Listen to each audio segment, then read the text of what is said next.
যারা দুষ্টু ছেলে তাদেরকে অনেক কৌশলে চেনা যায়। এই একটা গল্পের মাধ্যমে আপনাদেরকে শিক্ষার গল্প করি। এখন দেখ, শিক্ষক ভার্সিটিতে ক্লাস নিচ্ছিলেন।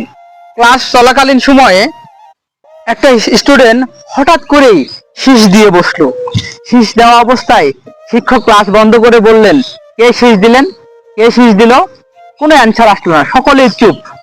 এরপর আবার শিক্ষক ক্লাস শুরু করলেন। আবার দুষ্টু ছেলেটা শীষ দিয়ে বসলো। আবার ক্লাস বন্ধ করে শিক্ষক বললেন, কে শীষ দিয়েছো তুমি? কোনো অ্যান্সার আসলো না। এইভাবে শিক্ষক কি করলো, আবার ক্লাস শুরু করলো।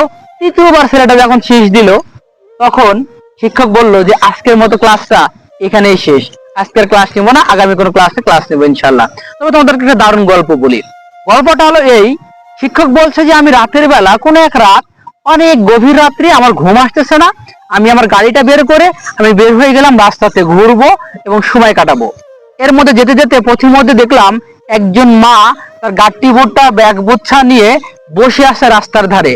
আমি গাড়িটা থামালাম, মাকে বললাম, মামা, মা, কোনো সহযোগিতা লাগবে? মা কিছু না বলেই গাড়িতে আমার উঠে বসলো। একটু যেতে যেতেই মা আমাকে বলল, বাবা, আমি তোমাকে ভালোভাবেই চিনি, তুমি অমুক ভার্সিটির ডাক্তার। তবে হ্যাঁ, আমি জানি যে তোমার ভার্সিটিতেই আমার এক সন্তান আছে, পড়াশোনা করে। ছেলেটা খুবই দুষ্টু, তুমি একটু ওনাকে মানুষ করার চেষ্টা করবা।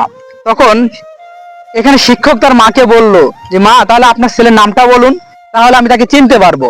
তখন মা তাকে বলছে যে, বাবা, আমার ছেলের নামটা তোমাকে বলতে হবে না, ও এতটাই দুষ্টু এবং এতটাই দুষ্টু যে তোমাকে নাম না বললেও তুমি এমনি এমনি তাকে চিনতে পারবা। যখন এ কথা শিক্ষক বলছে, শিক্ষককে তার মা বলল, তখন সকল ছাত্র ওই দুষ্টু ছেলেটার দিকে মুখ ফিরে তাকাইছে, অর্থাৎ যে শীষ দিয়েছে। ঠিক আছে, এর মাধ্যমে শিক্ষক কিন্তু চিনে গেল আসলে ক্লাসের রুমে শীষটাকে বাজিয়েছে, সিটিটাকে মেরেছে।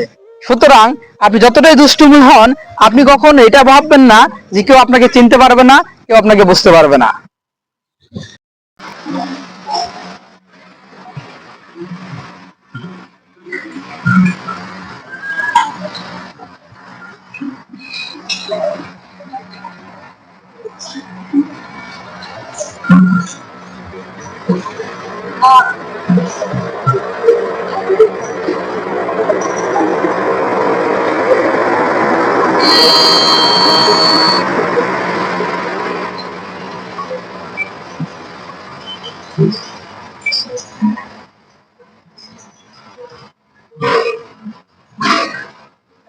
এরকম বললো, ইয়ে আছে গো।